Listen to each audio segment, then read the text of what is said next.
Case ఏం లేకపోయినా life పడింది. సరే దానికి కోర్టును గౌరవించాల్సిందే మేము. లైఫ్ పడింది ఉన్నారు. ఆయనకు హెల్త్ ప్రాబ్లం చాలా ఉండింది. చాలా ఉండి కూడా మేము మెడికల్ వెళ్ళి తీసుకుపోయి చూపించినాము, చేసినాము. మొన్న కూడా రీసెంట్గా పోయిన వీక్లో కర్నూలు హాస్పిటల్కి పంపించారు.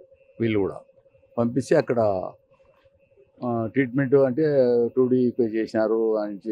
మన ఊపిరితిత్తులు, లంగ్స్ ఇవన్నీ కూడా మన సిటీ స్కాన్ చేసినారు. దానిలో ఏం లేదు, నార్మల్ వచ్చినాయి.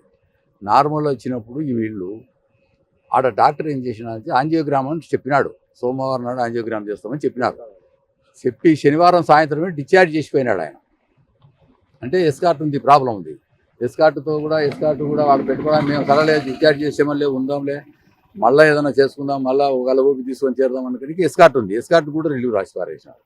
వాళ్ళ కోసం రావాల్సి వచ్చి మొన్న ఆదివారం వచ్చినారు. సోమవారం, మంగళవారం, నిన్న బుధవారం కదా ఇబ్బంది పడినాడు. ఎందుకంటే ఇంకా ఆయాస అవుతుంది అని వీళ్ళు కూడా ఏదైనా బయటికి పంపించింటే బాగుండేది. ఇంకా వీళ్ళు వీడికి పంపించారు. ఈరోజు ఉదయం తెల్లవారుదామని కూడా కింద పడిపోయినాడు. ఆల్రెడీగా కర్నూలులో శనివారం ఉదయం ఆల్రెడీగా ఇదే పరిస్థితి, ఆయన మధ్య పడిపోయినాడు తెల్లవారుదామని కూడా. కానీ వాళ్ళు డిశ్చార్జ్ చేసినారు డాక్టర్లు అక్కడ కర్నూలులో. అది మన దురదృష్టం. గవర్నమెంట్ డాక్టర్లు, గవర్నమెంట్లో ఉండే ఎంప్లాయీస్ ఎంత బాగా పనిచేస్తారనేది మనకు నిదర్శనం. అది అంటే డబ్బు వచ్చినా చేస్తారు, లేకుంటే చేయరు. లేదంటే ఆయన అసలు డిశ్చార్జ్ చేసేటప్పుడు ప్రాబ్లం అవుతుంది, ఇంకా మాకేం కనపడలే, ఇంకా వేరే హాస్పిటల్కి పోయి చూపియండి అనేదన్నా రాయొచ్చు. అన్ని నీళ్ళు నార్మల్ అని రాసి వారేసి డిశ్చార్జ్ చేసినాడు. అదే ప్రాబ్లం. ఆయన ఇంకా ఉన్నాయి మన కోర్టు ద్వారా. అంటే కోర్టు నంబరు మన మెడికల్ వేలకి వేసినామంటే ఎప్పుడు ఏదో ఒకటి చూపాలి వాళ్ళకు. అంటే హాస్పిటల్ డాక్టర్లు రాసి దాన్ని బట్టే మెడికల్ బిల్ ఇస్తాడు. పోయినసారి ఒకసారి మెడికల్ బిల్ వేసి వెంటనే ఇవన్నీ రిపోర్ట్స్ల్లో పెట్టేస్తే 2 months ఇచ్చినాడు ఆయన. జడ్జి గారు 2 months ఇచ్చినాడు. 2 months అన్ని హాస్పిటల్లో తిరిగినాడు. ఏఐజీలో చూపించినాడు, కిమ్స్లో చూపించుకున్నాడు, అన్నీ చూపించుకొని బాగానే ఉన్నాడు. కానీ రీసెంట్గా మళ్ళీ లోపలికి పోయినాక మళ్ళీ స్టార్ట్ అయింది ఆయనకు.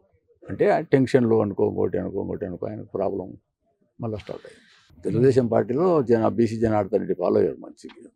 మంచి ఊళ్ళో కూడా మంచి పర్సన్ ఆయన. ఆయన ఓ పెద్ద తరగా, ఊళ్ళో పెద్ద దిక్కుగా, ఊళ్ళో ప్రతి మనిషి అందరు గౌరవించే వ్యక్తి ఆయన. ఊళ్ళో కదిలి వచ్చే పరిస్థితి ఆయనది.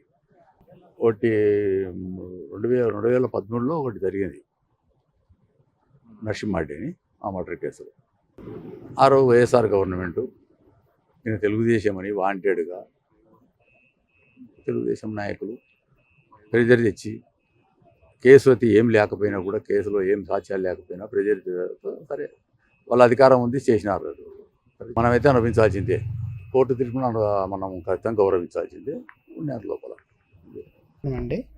సో ఇవాళ మార్నింగ్ 4:30 అరౌండ్కి అరిగట్ల చిన్న సుబ్బారెడ్డి గారు జైల్లో హార్ట్ అటాక్ రావడంతో సో ఇమీడియట్గా దానికోసం హెల్ప్ కోసం అడిగారు. సో ఆయన అక్కడ బీ క్లాస్ ప్రిజన్లో ఉన్నారు. తోటి ఖైదీ ఇమీడియట్గా కూడా అక్కడ జైలర్కి ఇన్ఫార్మ్ చేయడంతో ఇమీడియట్గా చాలా స్పీడ్గా మరి అంబులెన్స్ని అరేంజ్ చేసి ఇక్కడ తీసుకురావడం జరిగింది. రిమ్స్ హాస్పిటల్ తీసుకురాగా ఇట్ వాస్ ఫౌండ్ డెడ్ అని డాక్టర్ గారు ప్రొనౌన్స్ చేయడం జరిగింది.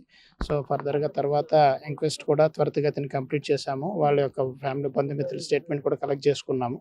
సో వాళ్ళు కూడా ఎటువంటి ఇది లేదు, మా నాన్నగారి యొక్క ఇది అంతా కూడా మేము దగ్గరే చూసాము. సో అనారోగ్య కారణం వల్ల ఆయన చనిపోయారు, ఎటువంటి జాప్యం లేదు, జైలు వాళ్ళ నుంచి ఇన్ టైంలోనే అన్ని కూడా కండక్ట్ చేశారని వాళ్ళు కూడా స్టేట్మెంట్ ఇవ్వడం జరిగింది. సో ఇంక్వెస్ట్ అయిన తర్వాత ఇప్పుడు ప్రెజెంట్ పోస్ట్ మార్టానికి బాడీని అప్పగించడం జరిగింది.